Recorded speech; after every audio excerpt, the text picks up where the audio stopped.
What are the typical middle game positions in the king's Indian attack? Have you ever wondered what typical middle game positions arise in the king's Indian attack? This opening system for white is known for its flexibility and strategic depth. Let's break down the key features that define these middle game setups. The king's Indian attack usually begins with moves like knight to f3, pawn to d3, pawn to g3, bishop to g2, and castling kingside. This setup creates a solid foundation for white while keeping options open for future plans. The goal is to support a central and kingside attack while delaying the advance of central pawns. In terms of pawn structure, white often places pawns on d3, e4, and sometimes c4. This arrangement creates a strong yet flexible center. Black typically responds by challenging this center with moves like pawn to e5 and sometimes pawn to c5, leading to tension in the middle of the board. The pawns on d3 and e4 help support piece activity and prepare for potential kingside expansion.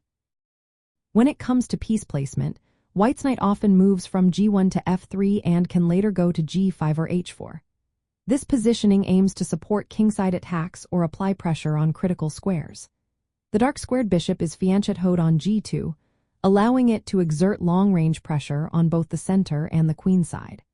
White's rooks usually occupy the e and f files, ready to assist in central or kingside operations. The queen can be positioned on d2 or e2, coordinating with the bishop and knights for attacking opportunities. Now, let's discuss typical plans and themes for white. A common strategy is to launch a kingside attack, utilizing the pawn structure and piece activity. Advancing the h-pawn from h4 to h5 is a frequent idea to open lines against black's king. Knights may be rerouted to aggressive squares like g4 or e3 to increase pressure on black's position. Controlling key squares such as e5 and f5 is essential to limit black's counterplay.